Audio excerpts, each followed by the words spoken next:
যে কোনো স্যাটেলাইট থেকে বেনিফিট নেওয়ার শতাংশের হার থাকে 15% মতো। তো এই বাস্তবতা, এই স্যাটেলাইট আসলে বাংলাদেশের অলমোস্ট কোনো কাজে লাগছে না। ওই আপনি 56 দেশের একটা দেশ, তাতে কিছুই যায় আসে না। পৃথিবীতে প্রচুর গরিব দেশ আছে, 150-র উপরে অনুন্নত গরিব দেশ আছে, আপনি তো ওই গরিব দেশের একটা। পৃথিবীতে প্রচুর আর্থিকভাবে মিসম্যানেজমেন্ট হয়ে দেউলিয়া হয়ে যাওয়ার পথে অনেক দেশ আছে, আপনি তার মধ্যে একটা। পৃথিবীতে বহু দেশে অগণতান্ত্রিক স্বৈর শাসন চেপে বসে আছে, আপনি তার মধ্যে একটা। পৃথিবীতে মত প্রকাশের স্বাধীনতা নাই এমন অনেক দেশ আছে, আপনি সেই দেশের মধ্যে একটা। মে মাসের 12 তারিখে বঙ্গবন্ধু স্যাটেলাইটের যে উৎক্ষেপণ হয়েছিল 2018 সালে, সেটার 6 বছর পূর্তি ছিল। এবং তারা যারা যে উৎক্ষেপণ কোম্পানি আছে, যারা এটা নিয়ে কাজ করেছে, যেটার মালিক যারা, বাংলাদেশ স্যাটেলাইট কোম্পানি লিমিটেড, তারা এটা 6ষ্ঠ বার্ষিকী পালন করেছে ঢাকা ক্লাবের একটা মিটিংয়ে।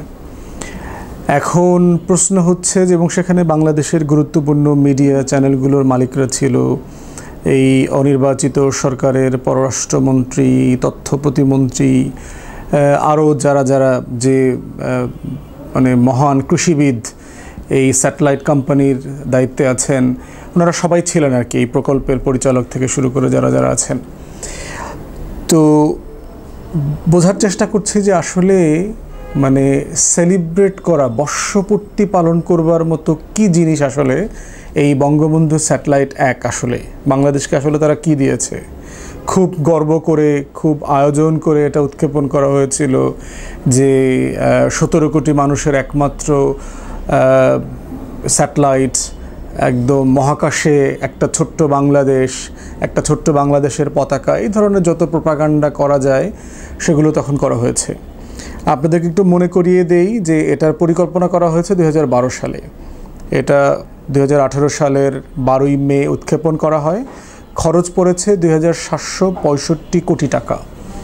2765 কোটি টাকা। বাংলাদেশ সরকার এখানে টাকা দিয়েছে খুব সামান্য পরিমাণ, আপনার ধরেন 350-400 কোটি টাকা। বাকি টাকাটা হচ্ছে কর্জের টাকা, বিভিন্ন দেশ থেকে, বিভিন্ন সংস্থা থেকে কর্জ করা হয়েছে। এখানে রাশিয়ার কিছু ঋণ আছে, ফ্রান্সের একটা কোম্পানির সবচেয়ে বড় শেয়ার ঋণ আছে এখানে, তারপরে হচ্ছে HSBC ব্যাংকের কিছু ঋণ আছে, এরকম কিছু ঋণের কথা বললাম আর কি। এখন আজকে যে 6 বছর পেরিয়ে গেল, এই 6 বছরে এটাতে লাভ হয়েছে কত? তথ্য প্রতিমন্ত্রী যিনি পলক, উনি বলেছেন যে বাংলাদেশ সরকার নাকি ইতিমধ্যে 150 কোটি টাকা এখান থেকে আয় করেছে। 2765 কোটি টাকা বিনিয়োগ করে আমরা 6 বছরে 150 কোটি টাকা ইতিমধ্যে আয় করেছি। আরেক জায়গাতে দেখলাম আমরা আসলে 300 কোটি টাকার বেশি আয় করেছি, ধরে নিলাম 300 কোটি টাকা আয় করেছি, এবং এটার মেয়াদ হচ্ছে 15 বছর। তার ভিতরে 6 বছর চলে গেছে, 9 বছর আছে। এবং কিছু শুভঙ্করের ফাঁকি আছে। দেখেন যে বাংলাদেশ, আমি এটার জিওগ্রাফি ভালো বুঝি না, বাট আমি যতটুকু পড়েছি অতটুকু শেয়ার করছি, যে বাংলাদেশের যে অরবিট, যে আমাদের যে কক্ষপথ আছে, এই কক্ষপথের যে দ্রাঘিমাতে, যে রেখার উপরে বাংলাদেশ আছে, সেটা হচ্ছে 86 থেকে 91 ডিগ্রি পূর্ব দ্রাঘিমাতে বাংলাদেশের অবস্থান। কিন্তু এই স্যাটেলাইটটা উৎক্ষেপণ করা হয়েছে 119.1 ডিগ্রি পূর্ব দ্রাঘিমাতে। এখন মানে মানে বাস্তবতাটা এরকম, ধরেন আমি এখন ঢাকাতে আছি, আমার এখন ক্ষুধা লেগেছে, আপনি আমাকে রংপুরে বসে খাবার বিতরণ করছেন, রংপুরের খাবার দিয়ে আমি ঢাকায় ক্ষুধা নিবারণ করব আর কি, এরকম একটা বাস্তবতা আর কি। যে মনে হতে পারে যে হ্যাঁ 86 থেকে 91 ডিগ্রি আর 119 তো খুব বেশি দূরে না, কিন্তু আপনার কক্ষপথের অরবিট যদি হিসাব করেন, এই অরবিটটার ক্লোজ প্রক্সিমিটি হচ্ছে আপনার তাজিকিস্তান অথবা ইন্দোনেশিয়ার ওইসব অঞ্চলগুলোতে, যেখানে দেখলাম আর কি। তো এই বাস্তবতায় যে আমার নিজস্ব অরবিটে আমি একটা স্যাটেলাইট উৎক্ষেপণ করতে পারি নাই, তো এটা করার দরকার ছিল কেন? এবং মহাকাশ কেন্দ্র থেকে শুরু করে আমাদের চারপাশের অনেক তথাকথিত বন্ধু রাষ্ট্র পর্যন্ত এটা উৎক্ষেপণের পক্ষে অনুমতি দেয় নাই আমাদের অরবিটে। কেন? কারণ তাদের ব্যবসা আছে। ভারতের 67টা স্যাটেলাইট আছে, ভারত দাবি করে, তাদের সংখ্যাটা আরও বেশি, 84টার মতো। চায়নার আছে প্রায় 250-র মতো স্যাটেলাইট মহাকাশে। আমাদের সকল কমিউনিকেশন চ্যানেলে কিন্তু আমরা ভারতের স্যাটেলাইট ব্যবহার করি লার্জলি। তাহলে এই বন্ধুরাষ্ট্র কেন চাইবে যে আপনি স্যাটেলাইট উৎক্ষেপণ করে নিজে স্বাবলম্বী হন, নিজেরটা প্রয়োজন পূরণ করতে পারেন, আপনার উপরে যেন কেউ গোয়েন্দাগিরি করতে না পারে, আপনি স্বাধীনতা সার্বভৌমত্ব থাকবে আপনার মহাকাশে, সেটা তো উনি চাইবার কথা নয়, এটা ওনার ব্যবসা বাণিজ্যের সাথে জড়িত। তো দিন শেষে যেটা হয়েছে যে এই যে একটা প্রোপাগান্ডা স্যাটেলাইট, বঙ্গবন্ধু স্যাটেলাইট 1 নামে যেটা উৎক্ষেপণ করা হয়েছে, বাংলাদেশের মানুষকে ঋণগ্রস্ত করে ফেলা হয়েছে। এটার ধরেন এই 2765 কোটি টাকার ভিতরে প্রায় 2500 কোটি টাকা হচ্ছে ঋণ, ফ্রান্সের কাছে, রাশিয়ার কাছে, অন্য দেশের কাছে আমাদের ঋণ। এই টাকা তো শোধ করতে হবে সুদে আসলে। এবং বর্তমানে যে অর্থনৈতিক মন্দা এবং অব্যবস্থাপনার কথা চলছে, আমাদের কাছে এটা খুব পরিষ্কার হয়ে গেছে। এবং এই যে বারবার অর্থনীতিবিদরা বলছেন যে আমাদের $100 বিলিয়ন বেশি বিদেশি ঋণ আছে, এই ঋণগুলো হলো কিভাবে? এইভাবেই তো, যেটা একটা অপ্রয়োজনীয় জিনিস, যেখান থেকে আমার 2 টাকা আয় হবে না, যেটা আমি সঠিকভাবে উৎক্ষেপণ করতে পারছি না, যেখানে করলে আমার লাভ হতো সেটা করতে পারছি না, সেটা বাদ দিয়ে আমি একটা ফাও জিনিসে শুধুমাত্র প্রোপাগান্ডার অংশ হওয়া, যে বাংলাদেশেও 56টা দেশ স্যাটেলাইট উৎক্ষেপণ করেছে, আমি এই 56টা দেশের একমাত্র একটা দেশ। তো সো হোয়াট? 56টা দেশের একটা হয়েছে তো কী হয়েছে? কিছুই হয় নাই, কিছু যায় আসে না তো এখানে। আপনাকে এখনও কর্য করতে হয় বাহির থেকে। বাংলাদেশের কিছু আওয়ামী দালাল ঘরানার যে টেলিভিশন চ্যানেলগুলো আছে, তারা এখান থেকে কিছু স্যাটেলাইট ইউজ করে, কারণ এটার প্রক্সিমিটি তো আবার খুবই পুয়ার আর কি। তারপরে হচ্ছে যে এক জায়গাতে দেখলাম যে স্যাটেলাইট উৎক্ষেপণ করলেই তার পুরোটা ব্যবহার উপযোগী হয় না, সফল হয় না। আর আমাদের এটা স্যাটেলাইট যেটা অরবিটে আছে, এটা ফিক্সড হয়ে আছে, এটা ঘুরছে না, পৃথিবী অথবা মহাকাশের বিভিন্ন জায়গাতে ঘুরছে না, এটা এক জায়গাতে আছে। অতএব এই ধরনের স্যাটেলাইট থেকে বেনিফিট নেওয়ার সম্ভাবনা অনেক কম। এরপরে হচ্ছে এমনিতেই যে কোনো স্যাটেলাইট থেকে বেনিফিট নেওয়ার শতাংশের হার থাকে 15% মতো। তো এই বাস্তবতা, এই স্যাটেলাইট আসলে বাংলাদেশের অলমোস্ট কোনো কাজে লাগছে না। ওই আপনি 56 দেশের একটা দেশ, তাতে কিছুই যায় আসে না। পৃথিবীতে প্রচুর গরিব দেশ আছে, 150-র উপরে অনুন্নত গরিব দেশ আছে, আপনি তো ওই গরিব দেশের একটা। পৃথিবীতে প্রচুর আর্থিকভাবে মিসম্যানেজমেন্ট হয়ে দেউলিয়া হয়ে যাওয়ার পথে অনেক দেশ আছে, আপনি তার মধ্যে একটা। পৃথিবীতে বহু দেশে অগণতান্ত্রিক স্বৈর শাসন চেপে বসে আছে, আপনি তার মধ্যে একটা। পৃথিবীতে মত প্রকাশের স্বাধীনতা নাই এমন অনেক দেশ আছে, আপনি সেই দেশের মধ্যে একটা। পৃথিবীতে গণতন্ত্র নাই, ভোট নাই, নির্বাচন নাই, এরকম বহু দেশ আছে, আপনি ওই দেশগুলোর মধ্যে একটা। পৃথিবীতে একদলীয় স্বৈরশাসন আছে অনেক দেশে, রাশিয়াতে, কিউবাতে, চায়নাতে, নর্থ কোরিয়াতে, আপনি ওই দেশের একটা। অনেক গর্ববোধ হচ্ছে তো। তালিকাতে নাম উঠলেই গর্বিত হওয়ার মতো কোনো বিষয় থাকে না। এই সস্তা বাস্তবতাগুলো বাংলাদেশের নাগরিকদেরকে বুঝতে হবে। তো এখন প্রশ্ন হচ্ছে যে তাহলে এত আয়োজন করে ষষ্ঠ বার্ষিকীটা কেন পালন করা হচ্ছে? এটার ক্লু বলে দেই। ওখানে এই যে সকল স্যাটেলাইট চোরেরা জমায়েত হয়েছিল, তারা বলেছে চলতি সরকারের মেয়াদেই তারা বঙ্গবন্ধু স্যাটেলাইট 2 পাঠাবে, নতুন চুরি প্রকল্প।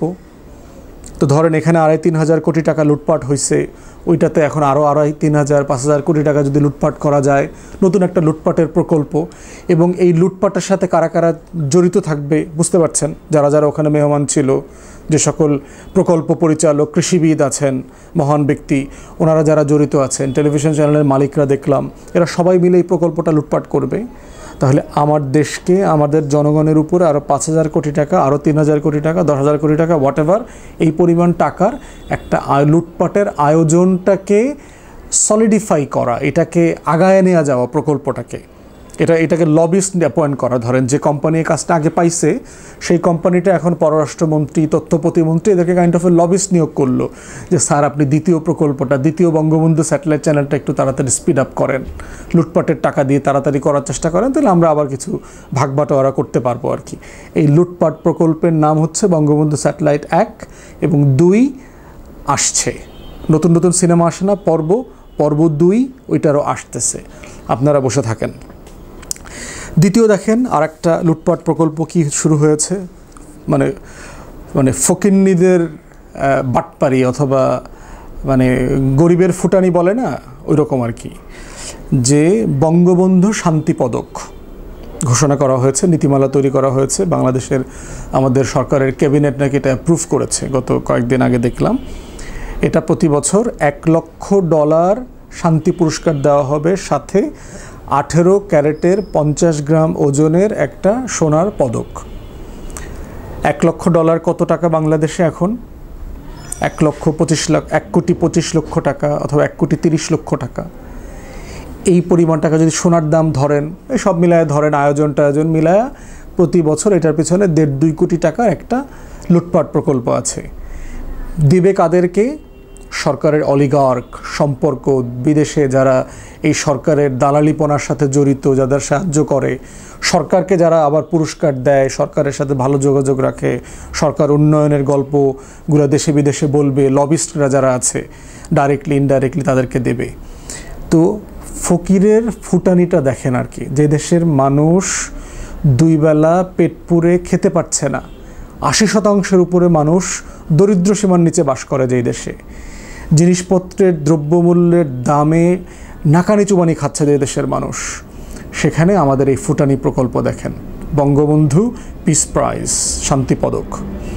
থার্ড দেখলাম সেটা হচ্ছে টিএনওদের জন্য নতুন গাড়ি কেনা হচ্ছে, 382 কোটি টাকার প্রকল্প। এই নির্বাহী অফিসারদেরকে গাড়ি নাই ইতিমধ্যে, এখন তারা কি রিক্সায় চড়ে চড়ে দায়িত্ব পালন করেন, ভ্যাসপা মোটরসাইকেল চালান, না সাইকেলে করে করে দায়িত্ব পালন করেন? তারা তো গাড়িতেই যান, গাড়ি তাদের তো আছে। গাড়ির ডিপোর খবর নেন, সরকারের প্রত্যেকটা প্রতিষ্ঠানের ডজন ডজন শত শত গাড়ি, ভালো গাড়ি খালি পড়ে আছে, নষ্ট হয়ে যাচ্ছে ডিপোতে, কিন্তু স্যারেরা ব্যবহার করেন না। স্যারদের জেনারেল জিপ লাগবে, নতুন গাড়ি লাগবে, নতুন মডেলের গাড়ি লাগবে। এই জন্য এটা হলো ঘুষ প্রকল্প।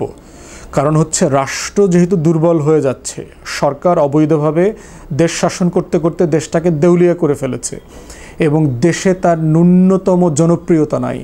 চলমান উপজেলা নির্বাচনী নাটক দেখেন, একই রকম অবস্থা, 1% লোকও ভোট দিতে যায় নাই কোথাও, সব সেন্টারগুলো খালি পড়ে আছে, কুকুর বেরোলো যায় নাই। তো সেই রকম বাস্তবতায় তার এই ক্ষমতায় টিকে থাকার একমাত্র জায়গা হচ্ছে আমলাতন্ত্র, সামরিক এবং বেসামরিক আমলা, পুলিশ, র্যাব, সেনাবাহিনী, এদেরকে দিয়ে সে যে কোনো মূল্যে অত্যাচার, নির্যাতন, জুলুম করে ক্ষমতা থাকবে। এবং সেটার কারণে তাদের কী করতে, তাদেরকে অবৈধ সুযোগ সুবিধা দিতে হচ্ছে। ডিসিএসপিরা দেখবেন, এর আগে আমি কথা বলেছি ডিসিএসপিদের নিয়ে, যে তারা মানে অদ্ভুত অদ্ভুত জিনিস চাচ্ছে। কদিন আগে দেখলেন না যে আমলারা তাদের ছেলেমেয়েদের জন্য আলাদা বিশ্ববিদ্যালয় চাচ্ছে। মানে রাষ্ট্রটা কিভাবে একটা লুটেরাদের প্রকল্পে পরিণত হয়েছে। এক ব্যক্তির খামখেয়ালিপনা, এক বংশের মানে এক ডাইনেস্টির পলিটিক্স এবং তার পূজা বন্ধনা করতে করতে রাষ্ট্রের 20 কোটি 22 কোটি মানুষ মানে ফকির হয়ে গেছে, দাসত্বের জীবনে পরিণত হয়েছে। তাই আমাদের বক্তব্য খুব পরিষ্কার, দেশের একমাত্র সংকট হচ্ছে গণতন্ত্র না থাকার সংকট। এই সকল সংকট থেকে উত্তরণের পথ হচ্ছে দেশবাসীকে লড়াই করতে হবে। আপনার টাকা এভাবে বিভিন্ন প্রকল্পে লুটপাট হয়ে চলছে গত 17 বছর থেকে। আরও কত বছর লুটপাট চলবে এটা ডিপেন্ড করছে আপনাদের উপরে। আপনারা কতদিন পর্যন্ত চুপচাপ থাকবেন, বিছানায় থাকবেন, ফেসবুকে থাকবেন, শুয়ে বসে থাকবেন, বিদেশ থেকে কোনো এক দেশ আসবে, এসে আপনাকে হীরক রানীর দেশে ক্ষমতা পরিবর্তন করে দিয়ে যাবে, সেই আশায় আপনারা যারা বসে আছেন, আপনাদের জন্য শুভকামনা। লুটপাট চলছে, চলবে। ধন্যবাদ।